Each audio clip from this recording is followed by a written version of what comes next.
Hey, welcome back, high school hockey fans, to another edition of This Week in Wisconsin Prep Hockey. I'm Mike Hammett, back from a long hiatus, but happy to be back, along with my partners, Bill Jr., Trasher, and Del Scanlon, as we'll talk some high school hockey here, so you are tuned into the right place. So let's go ahead and get started, and let's talk about our games of the week. Last week, Burglar covered Fox Cities and the Central Wisconsin Storm, two teams that were in the top five. And Burglar, I venture to say you probably had a pretty good game. Yes, MJ, you would be correct. This was it's normal position for Central Wisconsin Storm to be in the top five. Somewhat new for the Fox City Stars. They've clawed their way up this year, especially. They've not been a top five team before, and they've not been able to get a game with the Central Wisconsin Storm. But this year they were deemed worthy and got a game scheduled against the Storm, and they came in and they looked a little shaky at first to start the game. Like they were maybe, holding their sticks too tight, as they say. They were a little bit amped up. They gave up a goal just in the first 26 seconds into the game. There was a shot from the left side that hit a defense and bounced up in the air, and as soon as it came down,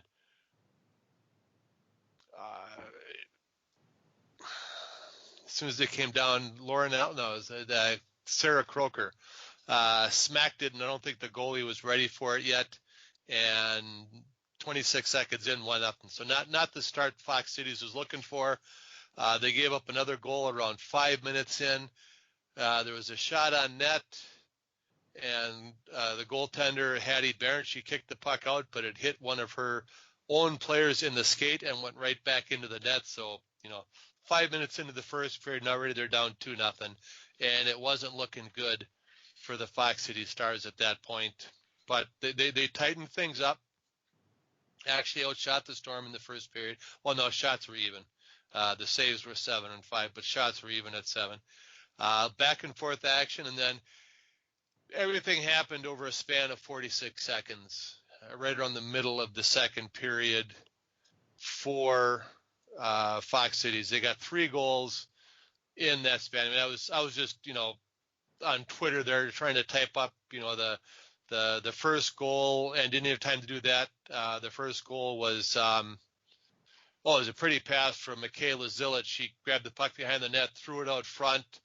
Alina Schaff got a shot off.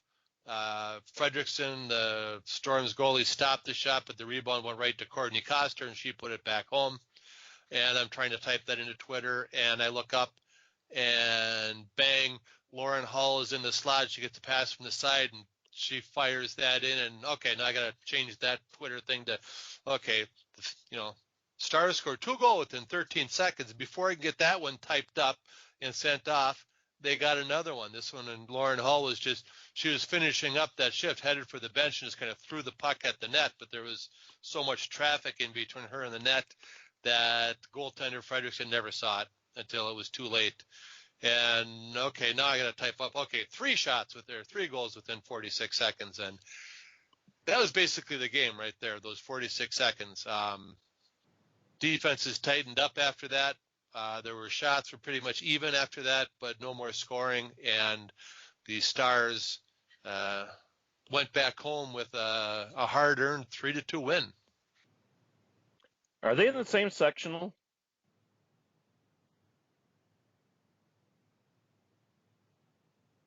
They are not.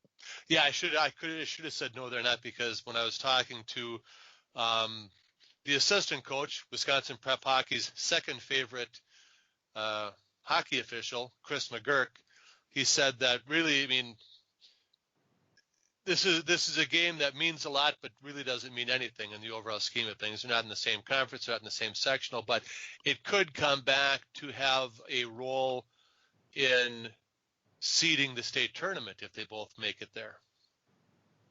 Because as you recall, the state tournament will be seeded this year. So there is that. So the fact that he mentioned that that would be, it may have an impact on seeding in the state tournament should have clued me in that they're not in the same sectional. Because they wouldn't both be in the state tournament if they were in the same sectional, This is true. You got to put 2 and 2 together, and I don't always do that. Because 2 and 2 makes 5, for large values of 2. It sure does. In the boys' side. That was my game. Oh, sorry.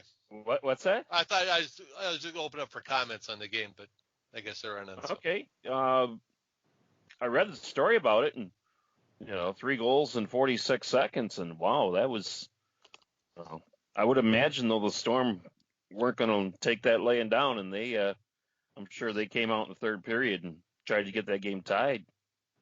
Hey, Burglar, I talked to a couple coaches, and they earlier in the year kind of had some, I'm not going to really say doubts about Fox City Stars, but maybe thinking that they weren't quite the real deal as of this point because they hadn't beaten anybody. But I would say after what they've done the last probably 3-4 weeks and beating the Storm, I think they definitely are the real deal. Well, we've been covering, the girls hockey side for a long time, and there are, a half dozen teams that year in, year out, kind of stand above the other ones. And,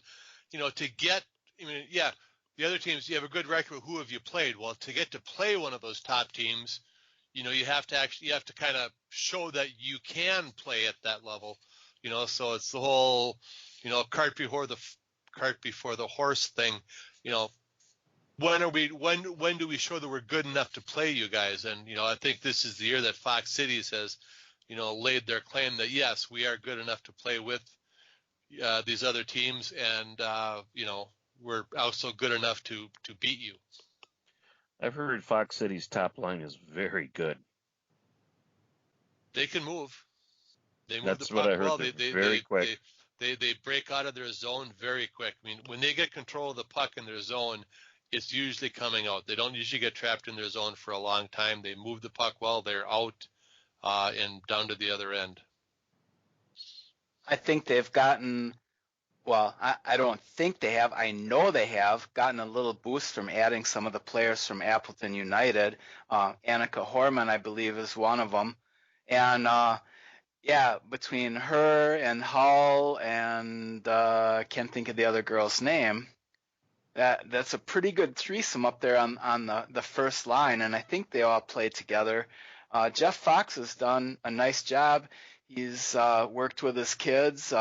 He's got a couple of goalies that are maybe a little inexperienced and are kind of learning on the job, but it seems like they got it all coming together now. So good for them, and we wish them the best of luck the rest of the way. Okay, you guys ready to move on to the boys' side? I know Dell is sitting on the edge of his seat wanting to tell us about Marquette and KMMO. Dell? Thanks, MJ. Yeah, this is actually a game that MJ would usually end up going and covering because he likes going to Nagawaki and everything, and had very good game between Marquette and KMMO. The Hilltoppers actually scored first in the first period to take a 1-0 lead as there was a scramble in front of the net, and the puck got squeezed between the Laser goaltender's skate and the post. And, of course, I happened to be on the bench for the Lasers, and the players argued with the referee a little bit, saying that the net was off and everything. But, ref says, no, it slid in before the net came off, and that gave the Hilltoppers a 1-0 lead on a goal by Bonk, assisted by Reineck and Schelbel. And that was all the scoring that we had there in the first period. Second period ended up with a tie game by KMMO as they got a breakout pass from Murphy to Mansky, and Mansky took the shot from right between the circles and put it into the net to tie the game up at 1. And while we had a lot of skating and action going on throughout the game, those are the only 2 goals throughout the entire game. Gerlach, the goalie for KMMO, in the third period, it actually looked like he might have pulled something in a leg as he made a diving attempt from one side of the net to the other one, come up a little tender, but was able to finish the game and into the overtime. The only other thing that really happened that was an injury was it looked like Matthew McKenna may have suffered a concussion late in the second period. Unfortunately, I didn't get a chance to talk to the coaches afterwards. Right, talking to the trainer, she was saying that she did think he had a concussion. He was pretty shaky going into the locker room. But very good game. I was very impressed with the Hilltoppers on one of their penalty kills at the way they were able to keep KMMO in their defensive zone and not letting the puck out of there. And, so both teams kept a lot of pressure on the goalies, even though the Lasers didn't get as many shots on I think it's Ehlers, Ahlers, for the Hilltoppers. They put 25 shots on him compared to 36 shots on Graylick. But overall, it was a very good game, nice fast pace, and some nice hits throughout the game. And so the people that are going to the games looking for the big hits, they'd have been happy with it.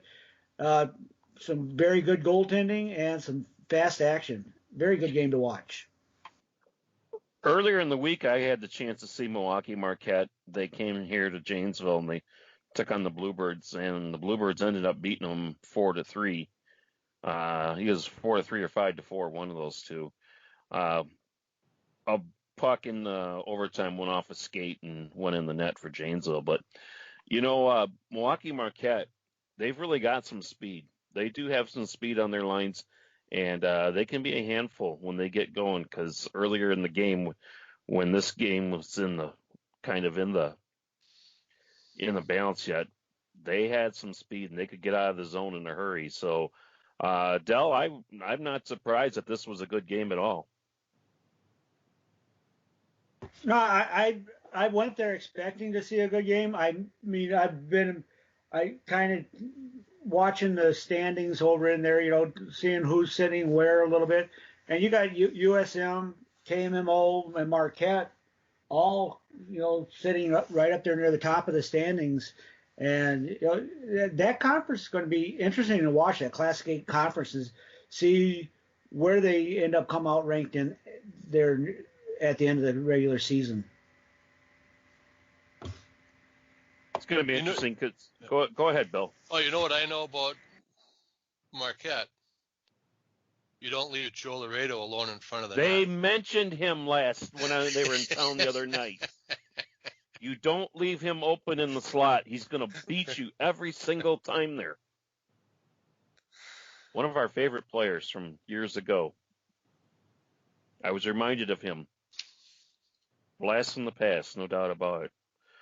All right, Del. Well, thanks a lot for that report on the boys' game. Marquette and KMMO finishing up in a 1-1 tie. Other games, Trasher had the chance to go see some girls playing. Western Wisconsin taking on Viroqua. Michael, tell us about it. So Western Wisconsin Stars, ranked number 4 in the state, took on the Viroqua Blackhawks, and the Stars took away a 4-0 victory. Shots in the game were 58-6, which is kind of what I expected. Abigail Severson for the Blackhawks with 54 saves. Heck of an effort. She's one of the top probably 3 or 4 goalies in the state, and I believe she's only a junior, so she's got a good shot at maybe being our goalie of the year at some point or another. For the Stars, saw a few players that really impressed me. Ellie Bryce is a young forward. Mackenzie Weeks, who is a freshman, and has, according to Brianna Seibel, the Stars coach, the definite possibilities of becoming a D1 player. Bailey Williams, a defenseman, got a rocket of a shot from the right point. She's really good. And this is a team that kind of snuck up on us. Last year they were, I think maybe honorable mention or somewhere in that area, but they've done really well this year. and I think they're a team to be reckoned with. And tonight they're playing at Hobbs against Eau Claire area. Haven't gotten a score from that game, but that should be a good battle there, and I think that'll have something to do with the rankings for sure. And I'm not sure that they're in the same sectional or not. I think they are, so that could have sectional implications. But the game that I saw, the Stars with a 4-0 win over Viroqua. Viroqua was very shorthanded. They only had 10 skaters. I think that's all they have on their team for the whole year. So they're definitely outmanned. But Severson will keep them in a lot of games. She's had a heck of a year. I think she's like 3 or 4 on the rankings right now for save percentage. It was an interesting game, kind of what I expected. If it would have been a lesser goalie, it definitely would have been a double-digit win. So Severson, the real deal, and I think the Western Wisconsin Stars are the real deal too. And maybe we'll hear more from them before the season ends. We might even see them making some noise getting to the state tournament, guys. I agree, Michael. You said that they kind of snuck up on us a little bit, and well, although it's kind of easy to sneak up on us because we are the age that we are, but they seem to be having a nice squad together this year and are doing a nice job, and they get a win over Viroqua, and they've been very competitive in a lot of their games this year. And we'll take a look where they are in the rankings here shortly.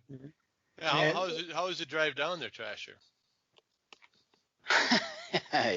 Yeah, that Highway 173, I don't know if you guys have ever been on it, but 25 miles from Babcock to Toma, it sucks. Oh, it's dark. There's nothing there except for deer and other traffic going 80 miles an hour. And I mentioned it was dark. Yeah, it's kind of it's a challenge, but we survived. We were happy to get back, and we do it again. Yeah, 80 miles an hour. We do it again. 80 miles an hour. What's that? We do it again. Yeah, it wasn't me that was going 80. It was everybody else that was passing me. Normally, I'm the guy that's passing everybody. They were blowing past me, but. Well, you got to do more than 25 miles an hour, Michael. You know that. I think I had her set at about 64 and a 55. So don't tell your cop friends, but I thought I was all right. Well, going back to the Stars, interesting game that they're having tonight. It's the one they're playing at the ECA Stars, and so they're both going to be there in the sectional 1. And that's going to be an interesting sectional. It always seems to be. You've got Hudson, the Fusion, the Stars, and the Stars. Coming out there, and it's going to be interesting to see how that sectional plays out. Well, Brianna was asking me, and I don't think it was necessarily rhetorically, but how come you can have a sectional that has all these top teams in it, and then only one makes it, but you have a lesser sectional that sends a team that's maybe not quite as strong because they're the strongest team in that section. And she said, I don't think that's fair. And I said, well, maybe it's not, but that's just the way it is. That's literally every high school sport. Yeah, that's called geography. It's the way it is. It's just the way that's every. You can't seed the entire state, because then you have a situation where Ashland has to drive down to Madison for a playoff game, or some team in Milwaukee's got to drive up to Shawamagon for a playoff game, and that's not happening. So that's every high school sport. You have your region, and you got to get through your region to get to your section, and then you go to state. That's just how it is, and that's never changing until we invent teleportation. We're working on it. Well, they had it back in 1966 on Star Trek, so that's 50 years ago. And just for an update, the Eau Claire area Stars won that game tonight 3-0. Okay, well, there's 2 top 10 teams playing tonight. Let's go on to our players of the week. Burglar, You have one winner for the boys and one for the girls. And as we do, it's ladies first. Tell them who they are. Thanks, MJ. On the ladies' side, we had from Onalaska, a senior forward, Kaylee Manglitz. In an 11-6 win over the Icebergs, she had 5 goals and 4 assists. And in a 6-4 win over the Brookfield Glacier, she had 4 goals. So she had a huge part in 2 nice wins for Onalaska over the Icebergs and the Glacier. So Kaylee Manglitz is our girls player of the week. On the boys' side, Pierce Statsny of Homestead. In a 7-4 win over Cedarburg, Pierce scored 4 goals and had 2 assists. In a 5-2 win over the WNS Storm, he had a goal and 3 assists. And in a 6-2 win over West Bend, he had 4 goals and 1 assist. So that is a huge percentage of the scoring that Statsny was involved in for Homestead. So Pierce Statsny is our boys' player of the week. Kaylee Manglitz, the girls' player of the week. We got the top 10. You've counted it all out, or somebody's counted it out. You got girls and boys, and go ahead and let everybody know because they're sitting at the edge of their seats wanting to find out if their team's been good this week. Yeah, I'm not doing the counting anymore. Trasher decided that I don't use enough fingers, so he decided to take over the counting, and he's got the fingers and toes going hard. Top 3 for the boys this week are unchanged. Number 1, University School of Milwaukee. 2 is Wausau West. 3 is Verona. Superior moved up 1 spot to 4th. Sun Prairie dropped 1 spot to 5th. Northland Pines moved up 2 spots to 6th. Spash is still 7th. Onalaska dropped 2 spots to 8th. Nina Hortonville Menasha is 9th. And Waukesha moved up from honorable mention to 10th. Honorable mention for the boys are Notre Dame Academy, Madison Edgewood, Chippewa Falls, Eau Claire North, and Hudson. What's interesting about that is 3 of those teams are in the Big Rivers Conference, and none of them is Eau Claire Memorial. That might be a first. For the girls, new number 1 is the Fox City Stars. 2, dropping from number 1, is the Central Wisconsin Storm. The next 4 are the same as before, the Eau Claire Area Stars, the Western Wisconsin Stars, the Fond du Lac Warbirds Co-op, the St. Croix Valley Fusion. Hudson moved up to 7th, USM dropped down to 8th. Cap City Cougars are 9th, the Rock County Fury is 10th, and the Hayward Co-op is an honorable mention. Yeah, when was the last time we did do the top 10 on the boys' side and not have Eau Claire Memorial anywhere in it? Did that happen at all last year? I remember them being an honorable mention last year, I believe at some point. They may have dropped out for 1 week and then come thundering back. I mean, it happens to everybody, but them dropping out is not necessarily notable by itself, but to have 3 other teams in the Big Rivers Conference in the honorable mention or top 10 when they're not is notable, at least as far as the last decade or so goes. Well, Eau Claire Memorial's come out of that sectional up there in the last decade. So until further notice, that's, we'll see if they come out of it again this year. But Chippewa Falls and Eau Claire North seem to have pretty good years. Good goaltending at Chippewa Falls. Also, Eau Claire North having 2 very talented forwards, and Sam Stang and Zach Erdahl, who are both D1 commits already. So very strong year out of Eau Claire North up there, and they finally do get some honorable mention. Girls' side, as I look at it, guys, I guess nothing really jumps off the charts at me. We talked about Fox Cities and the Central Wisconsin Storm, and they played head to head, and there you have it. Fox Cities is 1, Storm's number 2, but as we all know, and we've said this many times, at the end of the day, the Storm is somehow gonna be in the picture at the state tournament until somebody knocks them out. And I don't know if there's going to be anybody in their section that'll do it, but Fox City just seems to have a very, very strong team this year, and they're going to make things pretty interesting.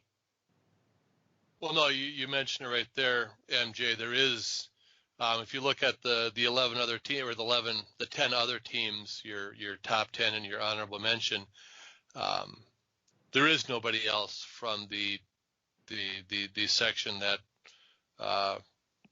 the Central Wisconsin Storm is in.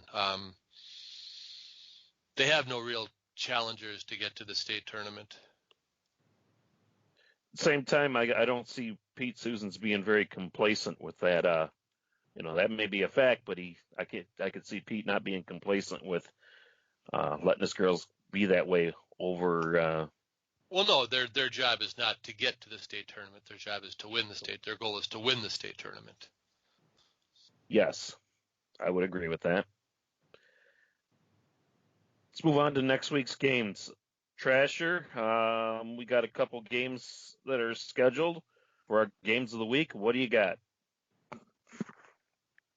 Well, I'll talk about the boys' side because I'm going to that one. I'll let Burglar have the girls' side. The boys' game will be tomorrow night, Wausau West at Spash at the KB Willett, 7 o'clock. And it is the 5th annual Spash Hockey Stick It to Cancer game. And their goal is to increase cancer awareness and raise funds for local cancer patients. There'll be basket raffles with a lot of great prizes. Proceeds benefit the St. Michael's Foundation Oncology Fund. So it's going to be not only for a great cause, it's going to be a battle between the two top teams in the Wisconsin Valley Conference, Wausau West and Spash. And it's also going to be a battle between the number 2 West Warriors and the number 7 Spash Panthers. So that should be a great game at the KB Willett. If you're out and about and you got nothing going on in Stevens Point, come on out. That'll definitely be worth the $4 or $5 they have to pay to get in. And with that, I will send it over to Burglar, and he will talk about the girls' game of the week. And that will be taking place in Marshfield.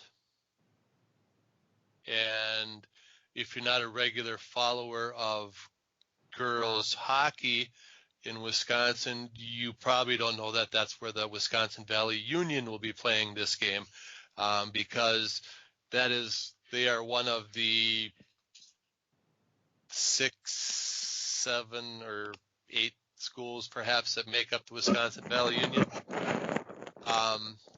It'll be there. They'll be taking on the St. Croix Valley Fusion. The Fusion is number 6 in the rankings. Wisconsin Valley Union is not in the rankings. They were last year. They lost a lot of players to graduation. Got a young team, and they've, hopefully they're starting to gel, playing better hockey lately, and we're looking forward to that game, St. Croix Valley Fusion at the Wisconsin Valley Union in Marshfield. So a couple good games up there in the middle of the state are games of the week. And it's getting to be that time of year. You think about it, guys, it's only 2 months until the state tournament. So not very long at all. We'll be in Madison. Our final thoughts segment here. Trasher has a few things he really, really needs to get off his chest, and I'm not going to stop him from it. So, Michael, what's on your mind? Well, it's not quite that bad. And to further kind of talk about the season, today is almost exactly the halfway point. 53 down, 54 to go. So close enough. If you want to wake up at 3 o'clock in the morning tomorrow morning, that would be exactly the halfway point of the season, but I'm not going to be doing it. So my final thoughts are the Hobie Baker Character Award. We've talked about this before. It's an ongoing thing. Coaches, make sure to nominate your worthwhile seniors. It's a Best Kid Award, not a Best Player Award. So, it's not like a Player of the Year type thing. It's for the kid that does the things on the ice, the little things, as Pete Susan would say, that are so important. He's the guy or girl that will give his teammates a ride to and from practice. He will be the kid that does extra things in the community. This is the kind of player that they want to have for this award. It's a big deal. They're not the best players, but they're one of the best kids on the team. and it's a big deal to them. So parents, fans, make sure your coach nominates a player.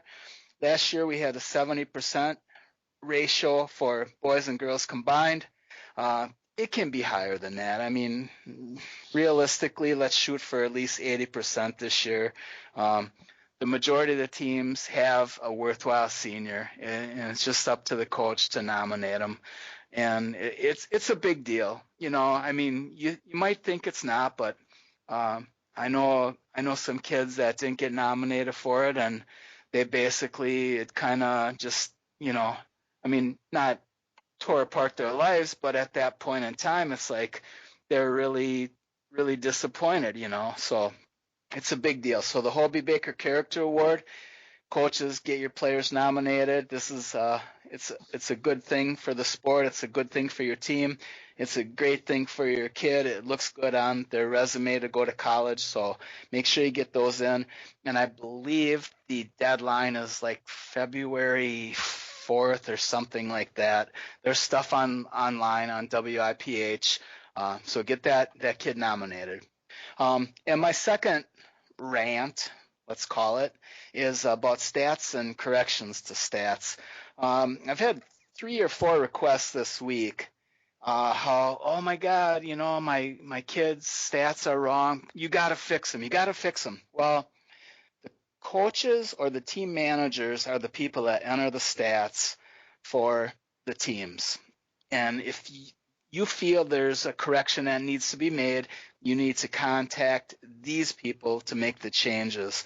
Talk to your kid's coach, and remember, the game score sheet is the official stats, not what you think is right. So if you're up in the stands and you're keeping track of your kids' saves and you got 40 and the score sheet's got 20, I'm sorry, the 20 is correct. So kind of bear along me with that.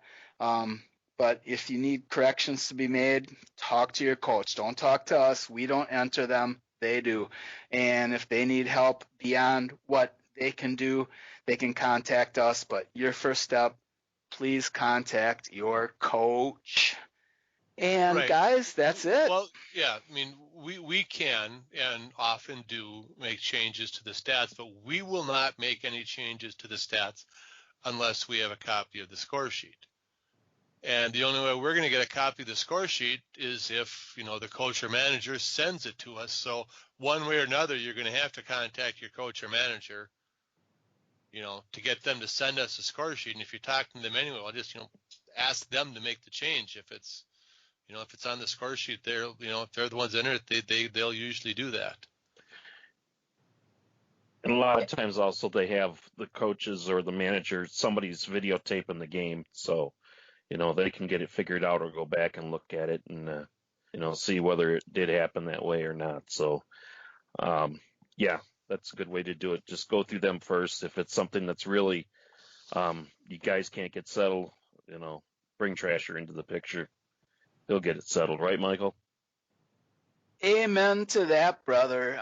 We like accurate stats, but they have to be the official stats. They can't just be the perceived stats of what everybody thinks. They got to be what's on the score sheet, and that's kind of how we roll, right, guys?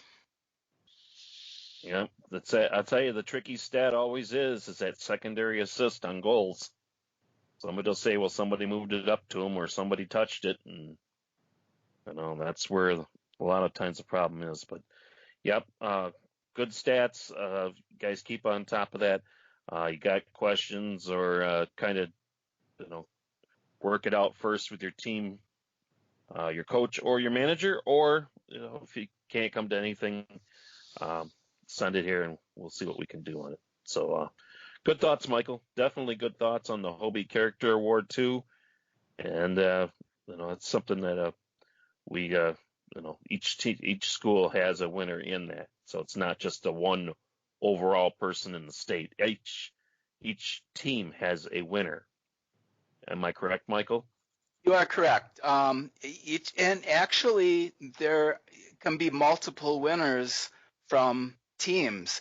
I know on several occasions, a team has two seniors, and this is a senior award, not a junior or sophomore, it's seniors only, and two seniors, and they can't decide on which one, and both of them will get the award. So that has happened, that can happen. But I've also heard, yeah, go ahead. On the times that the teams end up with two players getting the second award, all the Hobie Baker committee asks is that they pay for one of the two plaques that they give out. Okay. And stuff, which still that's not much, No, it's like $75 or something like that. If it's that much, I don't know what the cost of it is. Yeah. But that's all that they ask on that is that if you do nominate players, is that you pay for the second award. Okay, and I know that that Jim Hayes of the Hobie Foundation has mentioned, and it's actually in all the paperwork, the nomination papers and all of that stuff, is that the awards, and I think it's the awards. I'm thinking of $75. I've seen that, and that's sticking in my mind. But they're not telling you that you need to donate this. They're asking you if you can, please do so. So, I mean, if nobody donated, they wouldn't stop doing this, but the donations definitely help going down the road. So, if you have a Blue Line Club or a Booster Club or whatever that's flush with cash, send these guys a little money because this is a worthwhile deal. It's a great award for a kid, and it's something that they'll remember the rest of their lives. And I think, I'm sad that we don't have 100%, but on the other hand, Jim Hayes of the foundation tells me that Wisconsin has the best participation rate in the nation. So I'm proud of that. I think we've done a great job trying to help out people, pushing this a little bit, but I think we can do better. So let's get that baby up to 80% this year, okay, guys? We really would appreciate it, and I know for a fact that your kids that get this award, they're going to be smiling from year to year. It's a great deal, so make sure that you hook them up and get them awarded with this fine Hobie Baker Character Award. That's all I got. I'm going to start balling here in a minute. Well, I mean, you and the only thing I can think of, is why somebody wouldn't, nominate is I can just picture this one coach out there saying, well, I only got 3 seniors on my team, and quite frankly, they're all dicks. Do I really want to nominate one of them? What do you say to that guy? I think I understand that, and I think that has happened and does happen, but maybe you have to pick out the least dickish of the 3, perhaps. Dickish? Yeah. I mean, come on. Now, maybe they're not perfect. They're just kids. I mean, they must have one of them must have some redeeming social value, is what you're saying? I think it's a possibility. Look deep. Look deeper into their souls. Look deep into their souls. When you see the kid that his eyes are shining and his heart is beating and he wants that award more than anything else in the world, that's the kid you give it to. So even for the team that has 3 maybe not perfectly worthwhile candidates, there's one worthwhile candidate there. So find that guy and get him or her that award. It's a great deal. They'll love you for it, and you'll feel good about it too. So that's all I'm going to say about the Hobie Baker until next week, and I'll start all over again. It's a great award, and I think that every team should have a nominee and an award winner. There's really no excuse not to have 100%, but that's just me. So that's all I got, guys. Okay, Michael, that sounds pretty good. Guys, got anything else? We about at the end of the road here. I think we ran a little long. Well, on Highway 173 here. Got to watch out for the deer. All right, well, that'll do it for Trasher, the Berg Boys, Delmar. Mike Hammett. Hey, we'll catch you next week on This Week in Wisconsin Prep Hockey.